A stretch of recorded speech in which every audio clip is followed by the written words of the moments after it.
Smart Cities Week 2015. I'm Carol Stimmel. I'm in the Smart Cities Week studio today talking to Pratap Padode. He's with the Smart Cities Council in India, which is pretty exciting. I wanted to touch base with you. First of all, thank you for being here.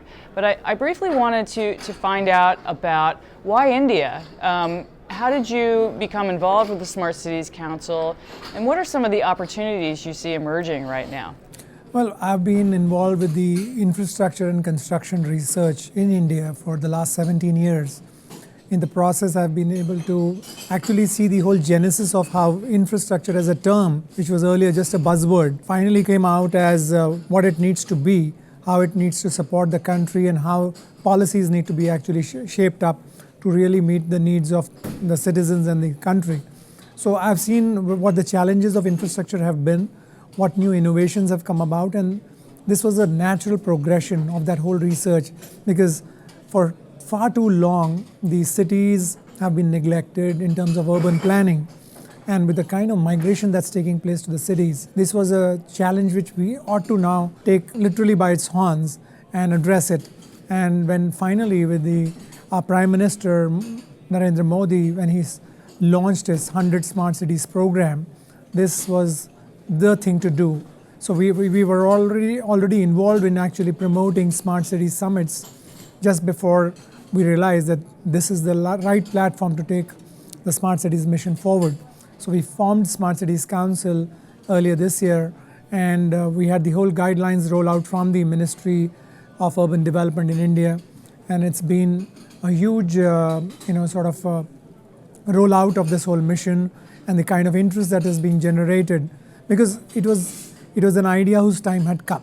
It's no surprise. We've watched some of the challenges in India, especially in the electricity infrastructure, really, be under a lot of stress, and those are significant challenges. So it sounds like there's a government response to improving urban development using technology as well. But Smart Cities Council just formed in 2015, earlier this year it sounds like. What are the specific things you're bringing to India through the council that you think will bring measurable improvement? See, first of all, there is a sense of incredibility. There's like a trust deficit in the fact that city leaders are going to do anything about the cities. So there's pure trust deficit.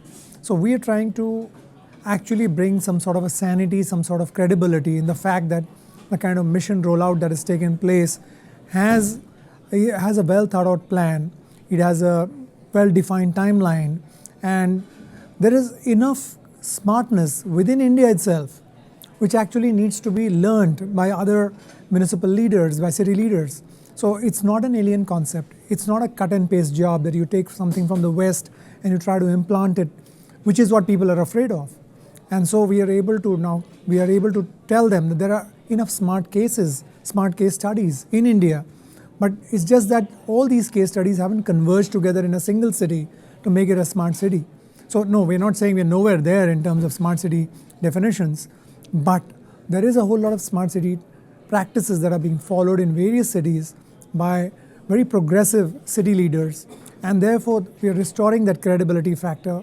We're providing a platform for these city leaders to articulate their challenges and for solution providers to actually come on board and meet those challenges by offering them solutions with technology and others. Well, I mean, you've identified something that happens around the world, which is this trust deficit, I believe as you called it, which is a natural distrust of technologies coming in and a natural distrust of is the government really working in my best interests at this point, or is it a political problem? So it sounds like the important thing for you right now is to bring the conversation, look for some small important wins, build trust.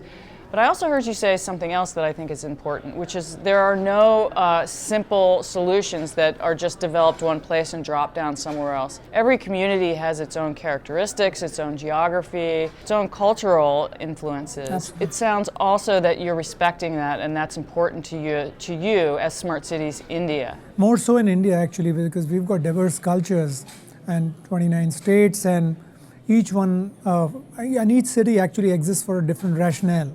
Apart from the fact that it serves different kinds of communities, different reasons why it exists, different economic sustainability.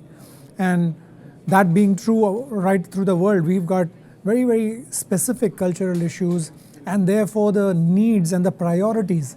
I think where we go wrong in terms of cities is we try to think that this is the most important thing, which may be electricity or mobility. And for all you know, there's something like water, or it's something else, or there's security. So I think, we're trying to engage with the city leaders. Individually, we've sort of launched a multi-city tour, and we're trying to figure out what are their sense of priorities.